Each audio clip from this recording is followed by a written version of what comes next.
And the PSOC, of course, was involved in a response to the Philippine typhoon. And it's this sort of training between all the nations that they hope will make them better prepared when the inevitable natural disaster, or hurricane or whatever, comes along the next time. Many navies, of course, are needed from around the region to respond.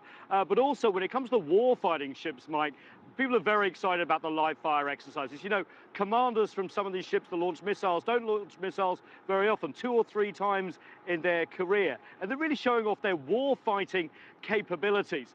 You know, it's really only friends and allies that kind of do this sort of thing, showing how they would fight in the open seas and giving a little bit of their strategy as well away. So there is a lot of cooperation aspect. And so the fact that China and the US are going to be eye to eye on this is quite incredible. Yeah, friends and allies, you mentioned, they are participating in RIMPAC. It's something that's very big. We've been talking about it, rightfully so. By all accounts, though, it's significant and a big development, but just how close are these two militaries going to be able to work together, do you think? And will they share some of these military secrets?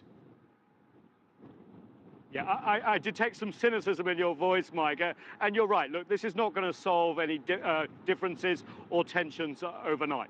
But the US hosts are basically stressing that there are many areas in which China and the US can and also must cooperate, especially when it comes to humanitarian assistance, especially when it comes to keeping the sea lanes open for commerce. Let's face it, the South China Sea has about 2/3 of the world's imports and exports passing through them.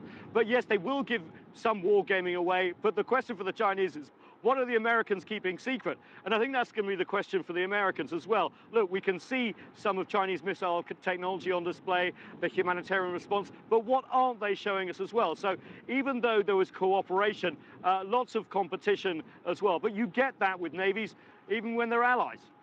Nathan King live for us. It's not a military secret. In fact, it's not a secret at all. Keep that suntan lotion handy. You'll need it. Thanks again.